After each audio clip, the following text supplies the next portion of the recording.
आदाब। वायर के इस बेहद ख़ास प्रोग्राम में आपका खैर मकदम है। आज हम बातचीत करेंगे तिलोक चंद महरूम के बारे में और उनके साहबजादे जगन्नाथ आज़ाद के बारे में। शायद आप इस बात से वाकिफ़ हों कि पाकिस्तान का पहला कौमी तराना जगन्नाथ आज़ाद ने लिखा था। इसके बारे में हम कई और तरह की बातें जानते हैं, लेकिन अदबी बातों के अलावा वो कैसे थे, मिलने जुलने में किस तरह से पेश आते थे, और जब पाकिस्तान से हिजरत करके हिंदुस्तान आए तो उनका रहन सहन कैसा था और उनके एक तरह से वो क्या सोच रहे थे, इस तरह की कुछ बातें हम करने वाले हैं। और इस ख़ास बातचीत के लिए हमारे साथ जगन्नाथ आज़ाद की साहबजादी मुक्ता लाल हमारे साथ तशरीफ़ रखती हैं। बहुत बहुत खैर मकदम है आपका इस प्रोग्राम में। जैसा कि मैं अभी बता रहा था कि जगन्नाथ आज़ाद साहब को हमने अदबी हवालों से पढ़ा है, एक शायर के तौर पे देखा है, बल्कि ये कहें कि अल्लामा इकबाल के कलाम के हाफिज़ के तौर पे भी उनको लोगों ने जाना है। और कहते हैं कि जब वो पाकिस्तान गए तो जनरल ज़ियाउल हक ने यही कह के उनको बुलाया था कि ये कलाम इकबाल के हाफिज़ हैं। इस तरह की तमाम बातें हैं। जी जी, यही उन्होंने कहा था जनरल ज़ियाउल हक साहब ने। तो इस तरह की तमाम कहानियाँ मशहूर हैं। मसलन हम ये भी जानते हैं कि जब हसरत मोहानी दिल्ली में थे, यहाँ पार्लियामेंट की सामने वाली मस्जिद में तशरीफ़ रखते थे, तो यहीं रोज़ाना शाम को मकतबा अजीज़िया में उनकी मुलाकातें होती थी और तरह तरह की बातें होती थी। ये तमाम अदबी हवाले हैं। लेकिन चूँकि आप उनकी साहबजादी हैं और इत्तफाक से आप पाकिस्तान बनने से पहले पैदा हुई हैं, अगर मेरी ठीक जानकारी है तो, जो आप पाकिस्तान है जहाँ आप पैदा हुई, तो मैं चाहता हूँ कि आप याद करें अपने दादा को, अपने वालिद को, कि वो कैसे थे, किस तरह के लोग उनसे मिलने आते थे, एक वालिद के तौर पर कैसे थे।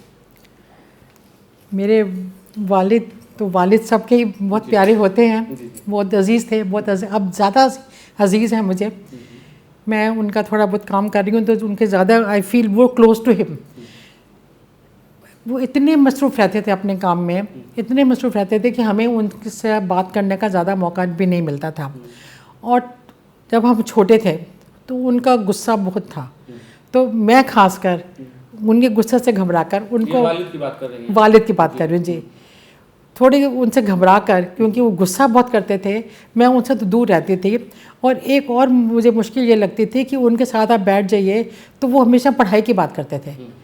अब बैठे कोई बात कर रहे हैं तो आपसे वो बोलेंगे 15 पहाड़ा ये बताए, तो मैं घबराती थी। तो मैं कोशिश करती थी उनसे दूर रहूं। मैं अपने दादाजी तिलोक चंद महरूम साहब के बहुत करीब थी। हालांकि उनके बारे में अदब में ये मशहूर है कि वो ज़्यादा सख्तगीर थे। उनकी स्कूल में उनकी कमची, एक तरह से स्टूडेंट डरते थे एक तरह से आपके दादाजी। देखिए, मेरे दादाजी ने कभी किसी बच्चे पे घर में हाथ नहीं उठाया, मगर उनके जो बच्चों की नज़मों में एक नज़म है उस्ताद की छड़ी, उन्होंने उस्ताद की छड़ी को नहीं छोड़ा और बच्चों के लिए उसको ऊंची पदवी दिया, मगर घर में नहीं। मेरी वालिदा का इंतकाल हो गया था, मैं 2.5 साल की थी, तो मेरे दादाजी और दादी जी ने मेरी तरबियत की। उस वजह से मैं उनके बहुत ज़्यादा क्लोज़ थी, उनसे मैं हर बात शेयर कर सकती थी। यह बात मैं अपने वालिद से नहीं कर सकती थी। इसमें कोई शक नहीं कि जब वो मुशायरे वगैरह पे जाते थे, दौरे पे जाते थे, तो मुझे एक तरह से खुशी मुसरत होती थी कि चलो अब ये घर से बाहर गए, मगर हम उन्हें मिस भी करते थे, ऐसी बात नहीं है। आते थे, अच्छा भी लगता था, पर इतना मैं उनके साथ बैठ के इतनी बात नहीं कर सकती थी जितनी मैं अपने दादाजी के साथ करती थी। जी, तो आप जब मतलब पाकिस्तान के बाद वाली ज़िंदगी है, एक हिस्सा चूँकि आपके वालिदैन जो हों या फिर आपके दादा, पाकिस्तान से जब हम आए, बहुत धुंधला मुझे याद आया कि हम एक ट्रक में आए। वो बाद में वालिद साहब ने बताया कि वो ट्रक एक मुस्लिम आर्मी कैप्टन का था जो सरहद के इस पार आ रहा था, यहाँ से शायद मुस्लिम लोगों को ले जाने के लिए, मुझे वो एग्जैक्ट नहीं मालूम। उन्होंने ये हमें तहकीद कर दी थी कि आप उन्होंने वालिद साहब से ये कहा था कि मैं आपके वालिद की बहुत इज़्ज़त करता हूँ, तो मैं आपके ख़ानदान को उधर पहुँचाऊँगा, मगर एक शर्त है, सामान नहीं ज़्यादा होना चाहिए ट्रक में, मेरी नौकरी का ख़तरा है। और उनसे हम बड़ी आराम से हम जलंधर तक पहुँचे। जब जलंधर पहुँचे तो दादाजी ने वालिद को एक चिट्ठी लिखी कि यहाँ तो एक मुसलमान की मदद से पहुँच गया हूँ, अब जलंधर से दिल्ली आने के लिए भी एक मुसलमान की मुझे मदद लेनी पड़ेगी। जब वालिद पाकिस्तान गए, शायद 83 की बात है, जब ज़ियाउल हक साहब को मिले, उन कैप्टन का नाम था अब्दुल मजीद। वालिद साहब ने ज़ियाउल हक साहब से रिक्वेस्ट की कि आप इनका पता करवा सकते हैं, पर ज़ियाउल हक साहब ने उस टाइम कहा कि मैं इस कुर्सी पर बैठ के इस टाइम ये काम नहीं कर सकता। तो अगर मेरे वालिद चाहते थे कि उनको मिलें और उनसे उसका शायद अच्छे से दोबारा शुक्रिया करना चाहते होंगे। तो मैं मेरी बड़ी बहन, दादा दादी, हम इकट्ठे आए। वालिद हमारे बाद में आए, वो अकेले आए थे बाद में। वो तो आना ही नहीं चाहते थे, वो तो लाहौर से आना ही नहीं चाहते थे। पर जब बिल्कुल देखा कि हालात इतने ख़राब हो गए हैं तो उनके दोस्तों ने उनको ज़बरदस्ती भेजा कि अब आप जाइए। वो जब दिल्ली आए तो कोई काम नहीं था, कुछ नहीं था। तो रणबीर जी के वहाँ उन्होंने नौकरी की थी मिलाप पेपर में। तो यहाँ पर उनको एक बार बाई चांस रणबीर जी कनॉट प्लेस में मिल गए। उन्होंने फिर पूछा नौकरी करोगे? एकदम उन्होंने जवाब दिया हाँ करूँगा। तनख्वाह तय हुई 30 रुपया महीना, और 10 रुपया रणबीर जी ने उनको बोला मैं आपको दूंगा, आप उमर ख़्याम में पढ़ेंगे, और रहने की जगह भी दी। वो रणबीर जी के मैंने सुना है कि जितने भी मुलाजिम थे सब उनके दफ्तर में रात को वहीं रहते थे। और हमको मकान मिला 1 कमरे का, जिसमें मेरे दादाजी, दादी जी, मैं, मेरी बड़ी बहन और हमारी फूफी थी। मोरी गेट में 1 कमरे का मकान था जिसमें एक आगे छोटा सा आंगन था। उसमें मेरे वालिद की दूसरी शादी हुई। जब वालिद आ गए उन्होंने अभी हमें कैसे ढूंढा, दादाजी कहते हैं कि वो दुकानों पे जाकर रेडियो सुनते थे, रेडियो में लिस्ट आती थी कौन कौन लोग कहाँ कहाँ पहुँचे हैं। इस तरह वालिद और दादाजी की मुलाकात। तो क्या आप लोग अलग अलग आए थे। इस छोटे से मकान में वालिद की दूसरी शादी हुई, फूफी की शादी हुई। फिर उसके बाद क्या हुआ, जोश मलियाबाद साहब के पास एक बहुत बड़ा मकान था फुलबंगश में, ओल्ड दिल्ली में, जो बिल्कुल नया था, अभी कंप्लीट भी नहीं हुआ था। वहाँ से जो रह रहे थे मुसलमान भाई लोग, उनको जाना पड़ा होगा। जब जोश मलियाबाद साहब को सरकारी मकान अलाउट हुआ तो उन्होंने ही इंश्योर्ड कि ये मकान मेरे वालिद साहब और दादाजी के नाम आ जाए। फिर हम उस मकान में रुक गए।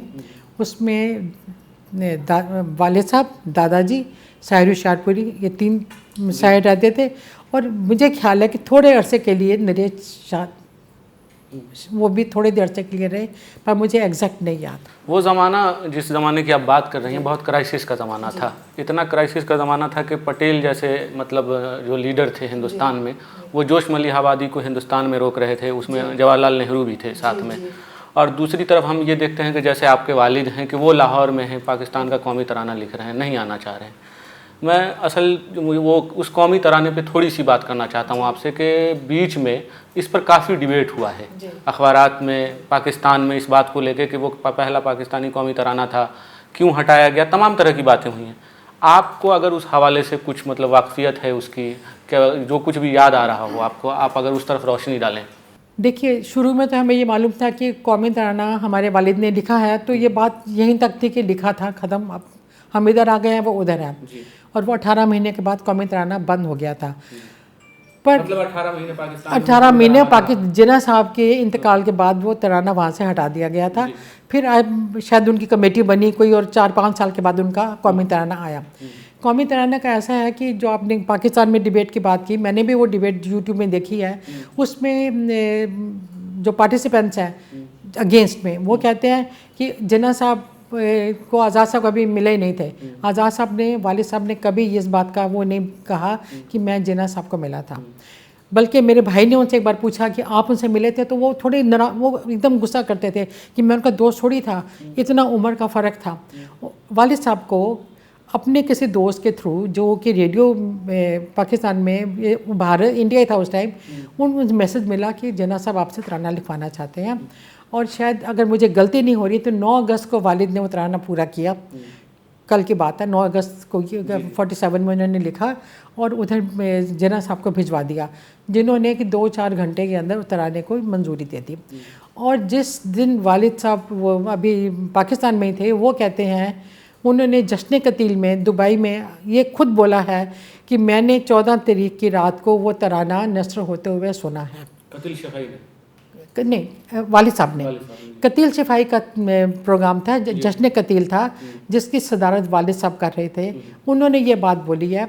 और पाकिस्तान में ये लोगों ने भी बोला है कि आज़ाद साहब ने किसी किताब में ये बात नहीं लिखी, ये बात गलत है। उन्होंने हयात महरूम में भी इस बात का जिक्र किया है कि वो तराना मैंने लिखा था, और उन्होंने आँखें तरसती अपनी किताब में भी इस बात का जिक्र किया।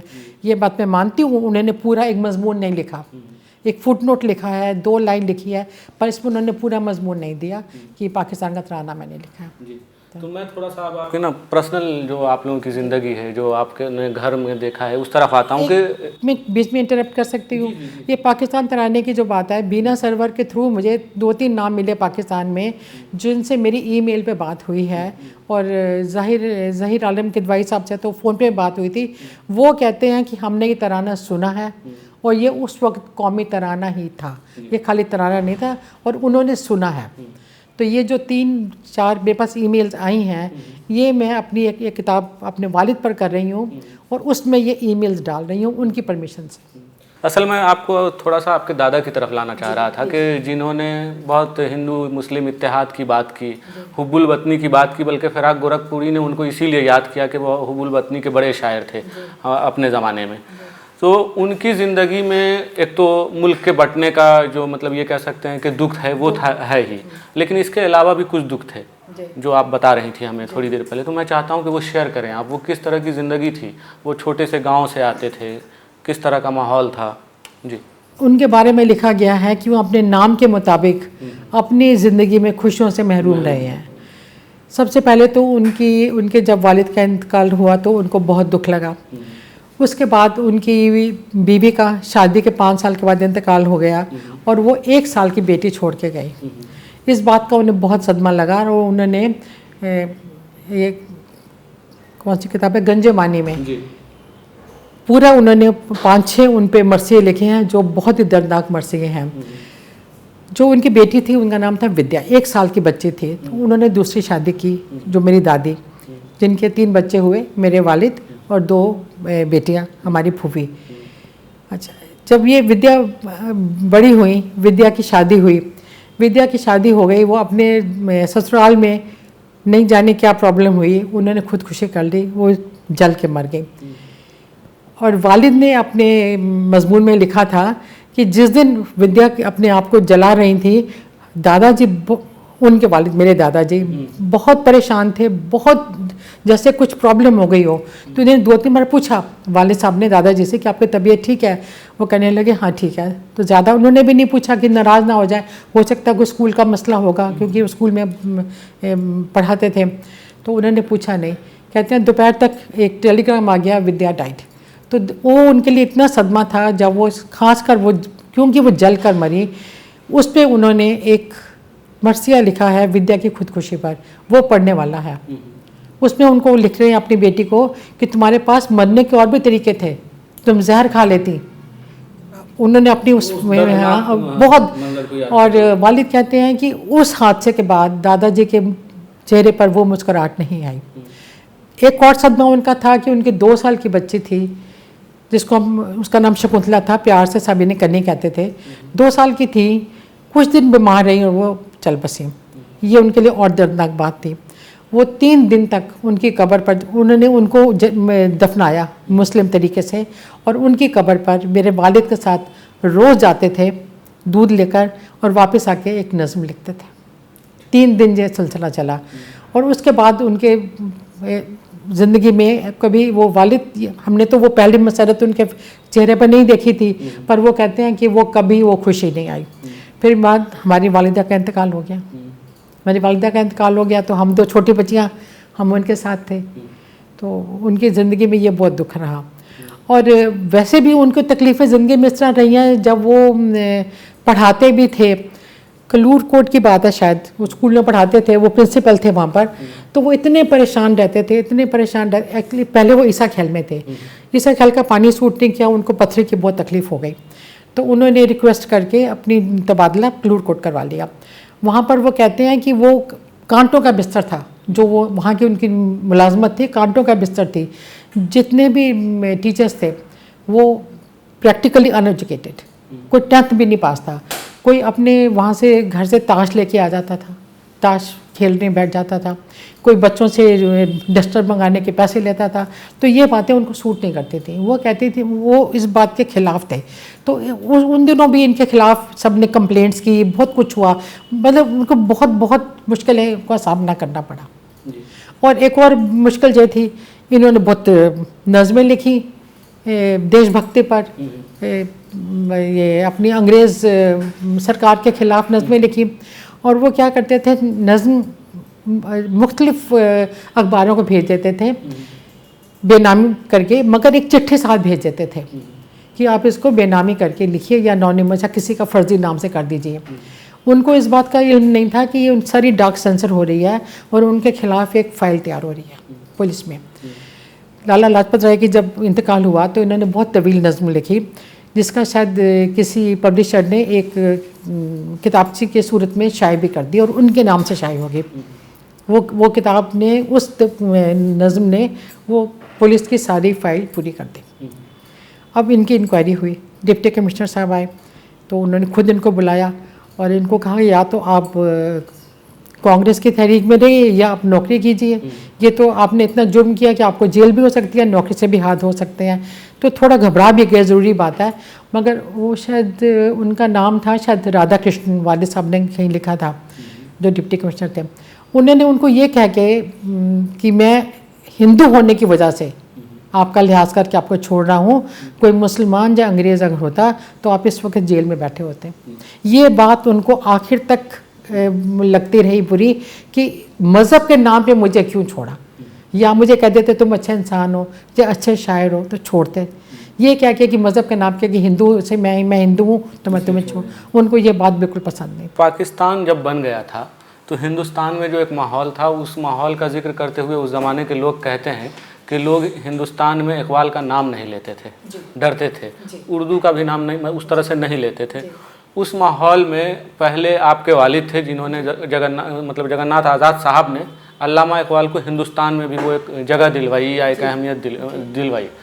ये बातें अदब में किसी न किसी तौर पे लोगों के पास हैं, वाकिफ़ हैं। असल हम ये जानना चाह रहे हैं कि जो वो पूरी उर्दू रिवायत थी, जो उर्दू का ट्रेडिशन था, तो आप चूँकि उसी घर में रही हैं, पली बढ़ी हैं, आप लोगों की तालीम का कैसा मामला था? आप लोग उर्दू से किस हद तक वाकिफ़ थीं? किस तरह से आपकी तालीम हुई? ये बहुत अफसोस की बात है कि इस माहौल में रह के भी मैंने उर्दू नहीं सीखी। वालिद ने तो कोशिश की, उन्होंने हमें ट्यूटर लगा दिया। मेरी बड़ी बहन 3 महीने में सीख गई, मैं नहीं सीख सकी क्योंकि ट्यूटर ने शायद मुझे टोक दिया या डांट दिया। मैंने कहा मुझे आपसे नहीं पढ़ना, तो मैं नहीं पढ़ सकी। और दादाजी ने फिर कोशिश की मुझे पढ़ाने की, मगर मैं किसी वजह से मैं नहीं पढ़ सकी, नहीं पढ़ पाई। मैंने फिर नौकरी की 40-42 साल सीमेंस में। रिटायरमेंट के बाद 1-2 साल 3 साल के बाद मुझे ख्याल आया कि नहीं, उर्दू सीखनी चाहिए। फिर मैंने वालिद से पूछ लिया था एक बार कि मैं उर्दू रिटायरमेंट के बाद सीखना चाहती हूँ, तो उन्होंने मुझे नाम दिया था शमीम हानफी साहब का कि उनसे कांटेक्ट करना। मैंने उनको कांटेक्ट किया, उनका नंबर ढूंढ के उन्होंने मुझे कहा कि कॉरेस्पॉन्डेंस कोर्स है, आप वहाँ सो को कांटेक्ट कीजिए। मैंने किया और सबसे पहले सवाल मेरा ये था जी मैं पढ़ लूँगी इस उम्र में? कहते हैं जी आप पढ़ लेंगी। तो ऊपर वाले की मेहरबानी है, गुजारा कर लेती हूँ, इतना पढ़ लेती हूँ। हैंड रिटन नहीं पढ़ सकती, जो फेसबुक्स में आते हैं बिल्कुल नहीं पढ़ सकती। वो किसी को रिक्वेस्ट करती हूँ कि मुझे इसको ठीक करके दो, फ़ॉन्ट चेंज करके दो, मगर किताबें फिर भी पढ़ लेती हूँ। पर डिक्शनरी की मुझे बहुत मदद लेनी पड़ती है। तो जो अब एक तरह से हम ये कहें कि उर्दू से आप वाकिफ़ हैं अब किसी हद तक, तो उसके बाद हम ये देख रहे हैं कि जैसे आपके दादा ने भी बच्चों के लिए बहुत अदब लिखा, अपना जो अदब लिख रहे थे उसके अलावा आपके वालिद ने भी बच्चों पर खूब अदब लिखा। और मैं ये देख रहा हूँ कि वो सिलसिला अब आपके यहाँ नज़र आता है कि आप उन तमाम चीज़ों को नागरी में लेकर आ रही हैं। तो ये किस तरह का ख्याल है, क्यों आया ये सब करने? देखिए, सबसे पहला ख्याल तो ये आया कि जब बच्चे हिंदी नहीं पढ़ते तो उर्दू तो पढ़ेंगे ही नहीं। तो ये है कि कम से कम अपने ख़ानदान में जो हमारी बच्चियाँ हैं, मेरी बेटियाँ हैं, मेरी नातियाँ हैं, वो जब मैं 60+ होके उर्दू पढ़ सकती हूँ तो वो भी हो सकता है जब आजकल सब बच्चे मसरूफ़ हैं, नौकरियाँ करते हैं, कभी टाइम निकाल के पढ़ेंगे। उर्दू तो मुझे मालूम है वो नहीं पढ़ेंगे, हिंदी तो शायद पढ़ेंगे। उनको पता होना चाहिए कि ये क्या है। और उसके अलावा जो हिंदी जानने वाले हैं, जो उर्दू में एक रेख्ता के फंक्शन में जावेद साहब ने कहा था उर्दू जानने वाले कम और चाहने वाले ज़्यादा हैं। जो उर्दू चाहने वाले हैं और नहीं जानते, शायद वो पढ़ना चाहें मेरी किताबें, ये शायद वो पढ़, ये मुझे ख्याल आया और मुझे लगा कि ज़रूर ये और हिंदी में काम होना चाहिए। और साथ में ये घबराहट भी थी कि मैं काम कर रही हूँ, कोई पढ़ेगा नहीं पढ़ेगा। मुझे ये बड़ी अप्रीहेंशन रही है, बहुत बार रही है। आधी किताब करके छोड़ देती थी, फिर मैं सोचती थी नहीं, इसका मैं थोड़ा सा क्रेडिट, थोड़ा नहीं बहुत क्रेडिट डॉक्टर अब्दुल रशीद साहब को देना चाहती हूँ। उन्होंने मुझे ये कहा कि एक तो उन्होंने मुझे हेल्प की मुझे काम करने में, और उन्होंने मुझे ये कहा कि आप ये मत सोचिए कौन पढ़ता है कौन नहीं पढ़ता, आप अपना काम कीजिए। और वाकई ही हैरानी की बात है कि मुझे अलीगढ़ से फ़ोन आया, किसी का लखनऊ से फ़ोन आया, मैम ये किताब एक कॉपी भेज सकती हैं, एक जिल्द भेज सकती हैं, हमने लाइब्रेरी में देखी है। कि मैं किताबें जो कर रही हूँ मैं बेचती नहीं हूँ। मैंने सबसे पहली किताब पर लिखा था नॉट फॉर सेल, फिर मेरे कोलीग ने कहा कि नॉट फॉर सेल मत कीजिए, और अनीस आज़मी साहब ने भी यही कहा कि नॉट फॉर सेल मत कीजिए कि फ्री की चीज़ किसी को पसंद नहीं आती।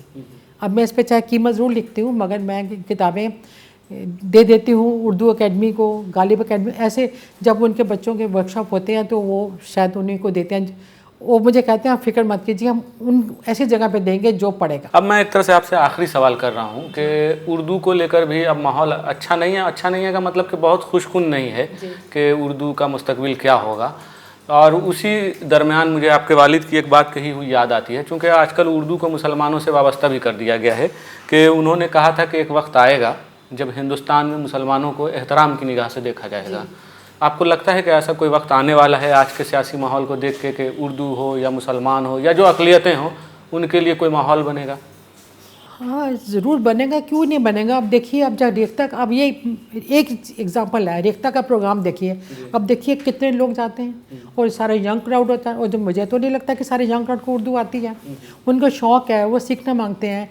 अब ये प्रमोट कर रहे हैं, ये उर्दू क्लासेस देते हैं, उर्दू क्लासेस होती हैं सब, तो ये इसीलिए हो रहा है कि उर्दू प्रमोट होए, उर्दू को प्रमोट करने के लिए हो रहा है। और मुझे लगता है कि जो यंगर जनरेशन है, देखिए मुझे ये लगता है कि उर्दू ज़बान ऐसी है जिसको नहीं भी आती समझ, उसको अच्छी लगती है, वो सुनता है।